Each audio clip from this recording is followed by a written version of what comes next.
पहले मैं कुछ अनाउंसमेंट्स भी कर दूं, मजीद कुछ तमहीदी बातें जो मैं ज़रूरी समझता हूं। अब ज़ाहिर है एक शायद 3-4 घंटे की नशिस्त जो है वो रिकॉर्डिंग में आए तो वो चीज़ें इसमें आ जाए। उसमें से पहली ज़रूरी बात वो ये है कि आप में से अक्सर लोग मेरे माजी से वाकिफ़ हैं और इंटरनेट पे तो अब लाखों लोगों तक ये बात पहुंच चुकी है। मैं फिर रिपीट कर दूं कि मेरे भाइयों, मेरी पैदाइश एक कट्टर बरेलवी ख़ानदान में हुई 4 अक्टूबर 1977 और आज जो डेट है वो है 23 अक्टूबर 2016, यानी तकरीबन मेरी 39 ईयर्स एज हो चुकी है इस वक्त और ल्यूनर ईयर्स के एतबार से 40 से क्रॉस कर चुकी है। तो मैं अपनी पैदाइश 4 अक्टूबर 1977 से लेकर 2007 के एंड तक तकरीबन 30-31 साल तक बरेलवी रहा। उसके बाद कुछ अरसा 2008 में देवबंद और फिर कुछ अरसा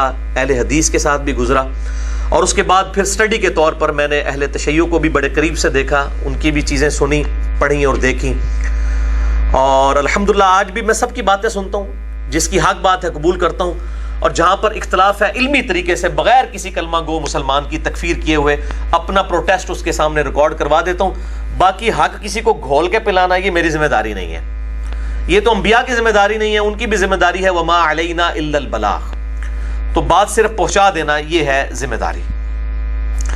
और इसी हवाले से मैं अपनी वो अनाउंसमेंट फिर रिपीट कर दूं कि अल्हम्दुलिल्लाह मेरी रोटी दीन के साथ नहीं जुड़ी हुई और मैं अपनी जात की खातिर दीन से 1 रुपया कमाने को भी कतअन हराम समझता हूं। मैं किसी पे फतवा नहीं लगा रहा और ना ये कह रहा हूं कि सोर्स ऑफ इनकम दीन को बनाना हराम है, ये मैं बात नहीं कर रहा, अपनी जात की खातिर।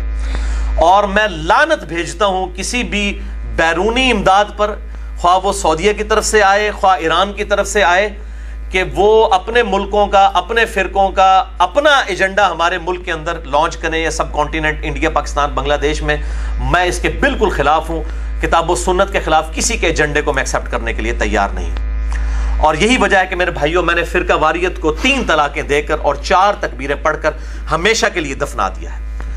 और जिसकी रोटी मेरे भाइयों दीन के साथ जुड़ जाएगी और वो फिरका वारियत में पड़ जाएगा, वो कभी भी आपको हक बात नहीं करेगा, इल्ला माशाअल्लाह कोई लाखों में एक हो कि कोई बात कर दे। अदरवाइज उसको हर वक्त फिक्र लगी रहेगी, अगर मस्जिद कमेटी ने मुझे फारिग कर दिया तो मेरे बाल बच्चों का रिस्क का खर्चा कौन उठाएगा।